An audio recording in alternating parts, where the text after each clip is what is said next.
मजबूती से साथ मेरे साथ खड़ा है। मैं तो एक ही बात कहने आया हूँ, आपसे निवेदन करने आया हूँ, 5 साल से जो जिस तरह प्रकार दान सिंह जी हमारे साथ खड़े हैं, आपने इसी प्रकार मजबूती से लगाए।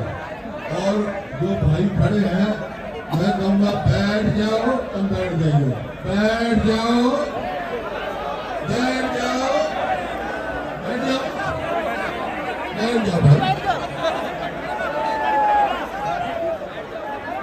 राजस्थान से आए प्रतिपक्ष नेता तुलसीराम मूली जी और विधायक जितेंद्र रोड़ा जी और यहाँ से कांग्रेस पार्टी के उम्मीदवार मेरे छोटे भाई रावराम सिंह जी तथा स्टेज पर उपस्थित पूर्व विधायकगण, पूर्व मंत्रीगण व सम्मानित मंच दोनों तीनों पार्टियों के उपस्थित पदाधिकारीगण और महेंद्रगढ़ भिवानी के उपस्थित मेरे बुजुर्गों, नौजवान साथियों, मातृशक्ति, प्यारे बच्चों, पत्रकार बंधुओं, देखिए आज हमारे यहाँ पर अपने छोटे भाई रावदास सिंह जी का नामांकन पत्र भरने के लिए ये हमारी पार्टी के उम्मीदवार है, पार्टी के उम्मीदवार हैं। देखो आज मैं एक बात कहता हूँ कि आज पहले हमारे को इस बात का गर्व था, एक ही नारा लगता था ना, जय जवान जय किसान जय पहलवान, ये 3 नारे थे हमारे। करो बीच में बोले भाई, मेरे पास बहुत जल्दी 3 नारे थे। आज 10 साल में जब से भारतीय जनता पार्टी की सरकार आई है, ना तो जवान की पूछ, ना किसान की पूछ, और पहलवानों को देख लिया आपने। हमारी बेटी पहलवान दूसरा जंतर मंतर पे सड़कों पे लौटी। तो आज हरियाणा में क्या है, कभी कुछ कभी कुछ। तो ये सारी बात देखते हुए पूरे हिंदुस्तान में कई पार्टियों ने एक अलायंस बनाया है, इसमें कांग्रेस भी है, आप पार्टी भी है, कम्युनिस्ट पार्टी भी है और बहुत पार्टियां हैं। उनने अलायंस बनाया है। क्यों बनाया है उन्होंने अलायंस? क्या मकसद है उसका? उसका मकसद एक ही है सारी पार्टियों का, तो सब पार्टी अपने अलग अलग पार्टी चुनाव लड़ सकती थी, लेकिन एक मकसद से एक हुए हैं और इसमें मैदान में कूदे हैं। एक मकसद यही है कि हिंदुस्तान के संविधान को बचाना है। संविधान बचेगा तो प्रजातंत्र बचेगी। जो आज चुनाव है जब भी होंगे अगर संविधान हमारा कायम है, ये आपके सामने है। और उसका मद्देनजर रखते हुए जो 10 साल में किसान, मजदूर, व्यापारी, कर्मचारी की जो हालात हुई है, राहुल गांधी जी ने, कांग्रेस पार्टी ने एक जो पत्र बनाया है आपका, तो मैनिफेस्टो कहो या न्याय पत्र कहो, वो हर वर्ग के लिए, चाहे वो जवान है, किसान है, महिला है और गरीब आदमी है, सबके लिए बनाया है। मोटी मोटी 4-5 बताता हूँ। ऐसे तो ये सबके पास पहुंच जाएगा, घर घर आप सब पहुंचाओगे। जब आए हो घर घर में लेके जाएंगे, पहुंचाएंगे आपके पास हमारे उम्मीदवार और घर में बता रहा है। उसमें लिखा है न्याय पत्र में, अगर कांग्रेस की सरकार आएगी तो किसान का क्या करेंगे? किसान को एमएसपी की गारंटी देंगे और जो कोई उससे कम खरीदेगा तो उसकी सजा देंगे और स्वामीनाथन लागू करेंगे। जवान के लिए बेरोजगार के लिए 1 लाख रुपए साल की अप्रेंटिसशिप देंगे, अप्रेंटिसशिप। महिलाओं के लिए जो घर में सबसे बुजुर्ग महिला होगी उसको 1 लाख रुपए साल का देंगे। और आपका गरीब आदमी के लिए मनरेगा की मजदूरी 400 रुपए से कम नहीं होगी। तो इस प्रकार से बहुत सारी बातें वो सब पहुंच जाएगा। लेकिन मैं आज एक बात कहने आया हूं, आपको कि ये चुनाव केवल लोकसभा का चुनाव नहीं है हरियाणा में, कि 3 महीने के बाद अपने चुनाव होने जा रहे हैं असेंबली के, हरियाणा के। तो लोकसभा के चुनाव के साथ साथ ये भी फैसला करेगा कि हरियाणा में अगली सरकार किसकी बनेगी। मैं सारे सब जगह गया हूँ। कल मैं अंबाला, कुरुक्षेत्र इधर था और कई जगह गया। अब यहाँ से गुड़गांव जाऊंगा। मैं दाव के साथ कह सकता हूँ जो रुझान जो एक साथ समर्थन जो लोगों का मिल रहा चंद्रबाबू का, उसके आधार पर कह सकता हूँ हरियाणा के लोग फैसला कर चुके हैं कि अगली सरकार हरियाणा में कांग्रेस की बनेगी। अब सवाल है इस बात का कि भाई पूछ सकते हैं आपसे, अच्छा भाई ये तो बात ठीक है, अगली सरकार या हरियाणा में कांग्रेस की बनाओगे, केंद्र का आ गया मैनिफेस्टो, हरियाणा की सरकार क्या करेगी कांग्रेस की। तो एक बात मैं कह के जा रहा हूँ, 5-6 मोटी बात, वैसे तो बाकी चुनाव के बाद बहुत सारी बात कहेंगे। हमारी कांग्रेस की सरकार बनेगी तो पहला काम हम क्या करेंगे, अपने बुजुर्गों की पेंशन 6,000 रुपए करेंगे। किसान को एमएसपी की गारंटी और कर्जा माफी से लेकर ऋण मुक्त तक लेके जाएंगे किसान को।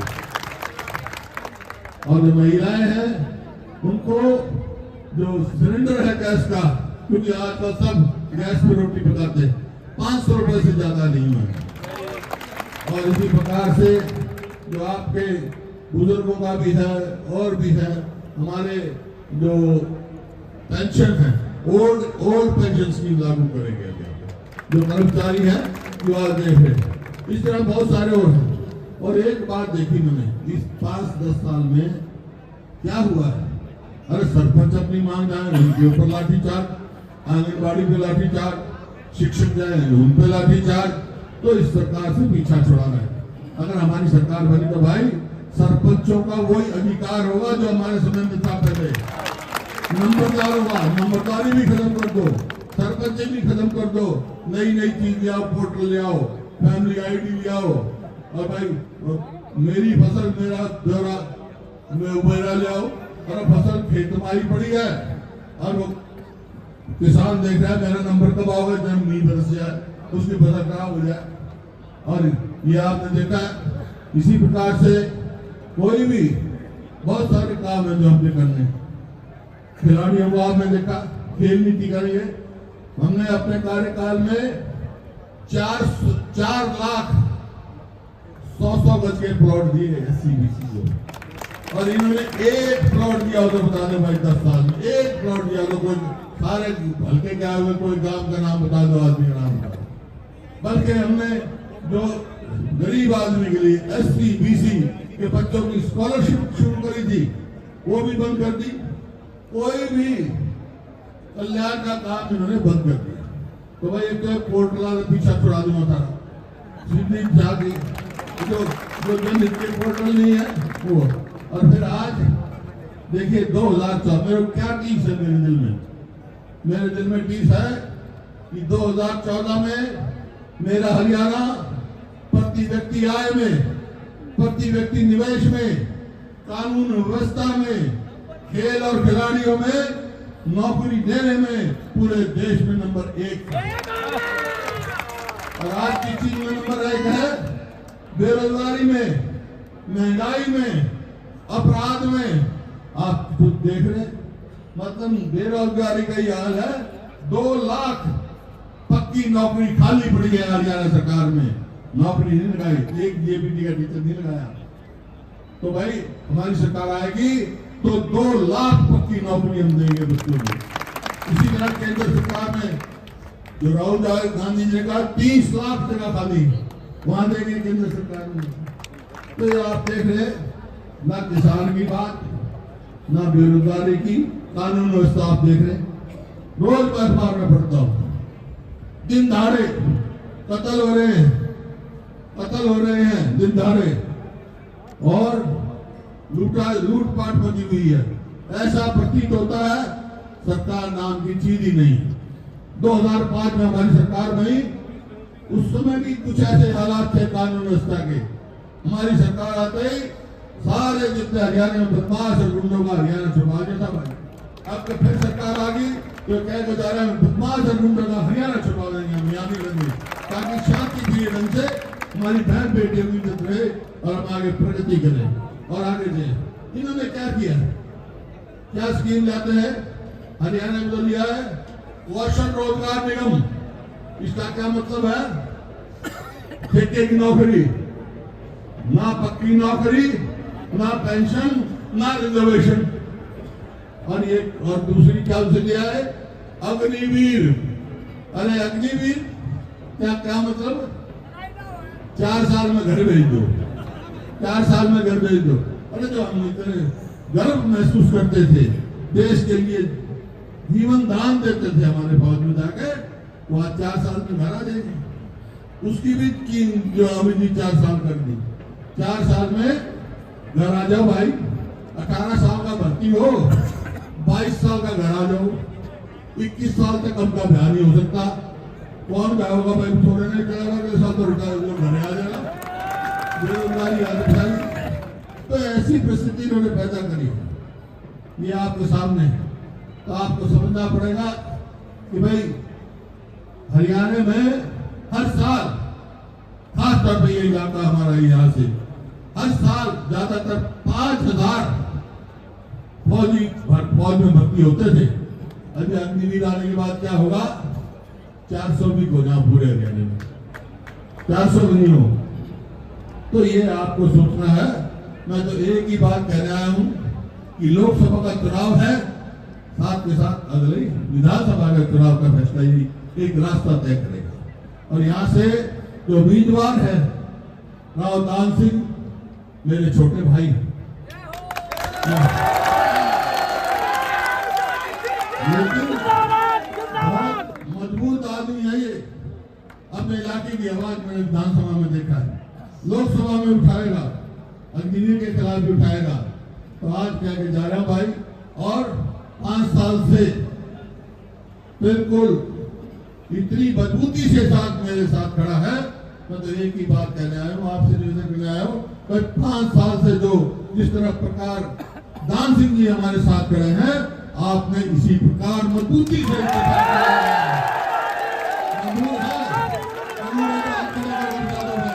बहुत बहुत धन्यवाद।